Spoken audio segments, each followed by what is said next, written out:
Assalamualaikum warahmatullahi wabarakatuh. Selamat berjumpa kembali ya para pejuang cuan dan pejuang Sangkuters. Gimana nih keadaan teman-teman semua? Semoga kalian dalam keadaan sehat semua dan saya doakan ya buat kalian jadi orang sukses semua. Amin, mantap ya. Dan tetap ya kawan-kawan ya, secangkir kopi harus selalu ada buat menemani kesempatan kali ini. Nah, di mana di kesempatan kali ini kan kita melihat tuh parameter harga daripada Bitcoin dan masih naik turun lah ya dari range harga 112 sampai di area 115.000 US dollar. Nah, terus kalau kita lihat secara overall di sini altcoin udah mulai ada napas ya. Kemarin yang mungkin sempat ambil waktu altcoin koreksi, ya tentunya hari ini udah ada sedikit profit lah tipis-tipisnya. Nah, di sini secara overall sih memang mengalami kenaikan, teman-teman memang mengalami kenaikan, cuman belum terlalu signifikan juga ya. Kita lihat juga kinerja dari sektornya meme coin. Di sini kalau kita lihat dari sektornya meme coin ya dari market cap dia naik, market cap naik 3,6%. Cuman kalau kita lihat dari volume itu masih koreksi banget teman-teman, volumenya masih koreksi. Terus di sini Dogecoin, Shiba Inu, PP ya. Ini udah mulai recover. Udah mulai recover. Pengu ini naik lumayan signifikan sekitar 6%. Terus kalau kita lihat Bong naik juga ya. Walaupun belum ada 1%. Tapi secara overall nih dalam sektornya meme coin mengalami kenaikan semua. Dan kali ini teman-teman ya, kita ada sedikit informasi nih yang cukup menarik sebenarnya. Apakah ini akan membawa perubahan yang cukup signifikan terhadap perkembangan daripada si Picoin? Menarik nih ya teman-teman ya. Meskipun kalau kita lihat untuk Picoin sendiri, dia udah di urutan ke-40, harganya ya masih bertahan di area 34 saat ini teman-teman ya. Masih sama seperti kemarin di area 34. Kita ada sedikit informasi yang cukup menarik. Kita langsung bahas. Nah, jadi di sini teman-teman kalau kita lihat ya, peringatan Pi bertaruh ya. Jaringan Pi bukan peringatan. Jadi jaringan Pi ini bertaruh sekitar 20 juta US dollar pada robot humanoid. Nah, lompatannya mengubah permainan atau langkah yang mahal. Nah, menurutnya gimana nih teman-teman ya? Jadi ini kayaknya menarik banget untuk kita bahas ya.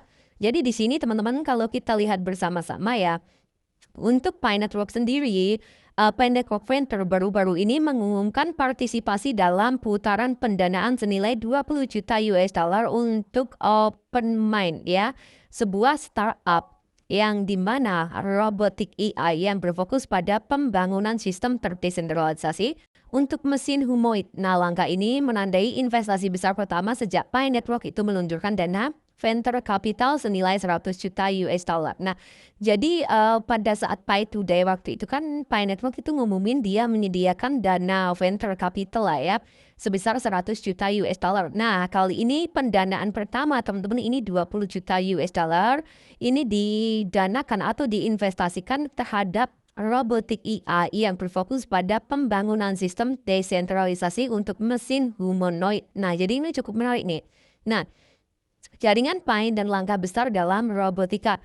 Investasi Pi Network Venture di OpenMind bukan hanya langkah strategis tetapi juga petualangan baru dalam ekosistem Pi. Jadi di sini dijelaskan juga ya dari Express Seed ya Pi, di mana Hot News Pi Core Team Pi Network Venture is one of the backs of OpenMind ya. Ini ya intinya ini teman-teman. Nah, terus di sini kalau kita lihat juga ya, dengan bergabungnya investor-investor besar lainnya seperti Coinbase, Venture Capital, Arabit Capital, dan Squall China ya, Pi Network menunjukkan keseriusannya dalam menggarap sektor otomatis berbasis AI. Jadi bukan hanya Pi Network ya, seperti Coinbase Venture, terus di sini ada Venture Capital, ada Arabit Capital, dan ada Squall China yang ikut berpartisipasi dalam pendanaannya ini. Nah, jadi ini salah satu langkah yang cukup mantap jiwa dan istimewa ya. Nah, OpenMind yang didirikan oleh Profesor Rajan Lippert dari Stanford sedang mengembangkan sistem operasi universal untuk robot yang dikenal sebagai OM1. Sistem ini dirancang untuk bekerja di berbagai merek robot dengan berbagai pengaturan dan tujuan. Inisiatif ini tidak hanya meningkatkan interoperabilitas antar mesin, tetapi juga memperkuat keamanan dan identitas dalam ekosistemnya.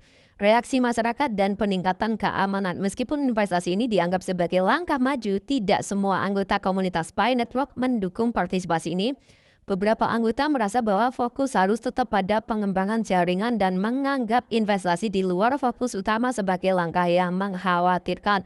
Namun tim inti Pi Network telah merespon dengan meluncurkan peningkatan keamanan utama pada sistem dompet mereka, termasuk fitur Passkey yang menawarkan autentikasi satu ketuk untuk melindungi akun ya.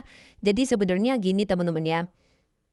Kalau menurut saya pribadi antara setuju dan tidak setuju ya dengan investasi yang dilakukan. Setujunya ya dia udah mulai maju lah ya, bersaing atau berani mengambil langkah maju untuk investasi di luar jaringan Pi Network ya. Termasuk di situ kan ada Panther Capital juga, ada Coinbase Venture juga gitu kan. Nah, di satu sisi kita berharap Pi Network itu think Pi core intinya itu berfokus terlebih dahulu lah ya terhadap kinerja atau perkembangan daripada koin Pi mereka. Ya kan karena koin Pi mereka itu cenderung anjlok terus-menerus dari harga all-time high-nya ya. Bahkan dia belum bisa untuk recover ya mendekati di all-time high-nya lagi gitu kan. Nah, bagaimana cara fokusnya ya mungkin cara pengembangan sistem KYC-nya ataupun KYB ya. QIB-nya itu ya kalau menurut rumor yang beredar dari beberapa exchange besar lah, menurut spekulasinya kan terlalu berlebihan karena nggak ada lah ya, nggak semua koin itu menerapkan hal seperti itu. Mereka membutuhkan sentralisasi exchange, exchange juga membutuhkan mereka. Jadi sebenarnya sama-sama membutuhkan. Contoh sederhananya, Picoin juga membutuhkan salah satu sentralisasi exchange besar kan, entah Coinbase, Binance, Robinhood, Upbit, dan masih banyak lagi yang lainnya. Nah, exchange-exchange tersebut juga membutuhkan Picoin ya untuk apa mendongkrak volume perdagangan mereka. Jadi sama-sama menguntungkan. Jadi mekanisme sistem KYB seharusnya sih nggak terjadi. Dan ya transparansi itu yang paling penting teman-teman untuk saat ini ya kan karena banyak komunitas Pi Network yang menginginkan timnya itu transparansi dari segi roadmap, white paper ya, langkah ke depannya seperti apa kayak gitu loh ya. Mungkin itu dulu difokuskan sama sistem KYC bagi teman-teman yang masih mangkrak gitu kan meskipun udah KYC tapi belum bisa mengelola hasil miningnya gitu. Nah, potensi pertumbuhan dan prediksi pasar meskipun ada kekhawatiran beberapa analis percaya bahwa langkah-langkah investasi dan pembaruan terkini dapat menandakan potensi pertumbuhan jangka panjang untuk Pi Network di pasar harga. Token Pi telah turun tajam mencerminkan ketidakpastian yang lebih luas, tetapi indikator RSI menunjukkan bahwa token tersebut mendekati wilayah jenuh jual. Hal ini dapat mengindikasikan bahwasanya mungkin dalam waktu dekat untuk Bitcoin bisa rebound. Amin, semoga ya brother ya. Dan ya mungkin ini dulu sedikit informasi tentang Bitcoin kali ini ya. Sesuatu perkembangan yang cukup menarik, cuman belum begitu menggebu-gebu. Oke, tetap semangat dan salam cuan.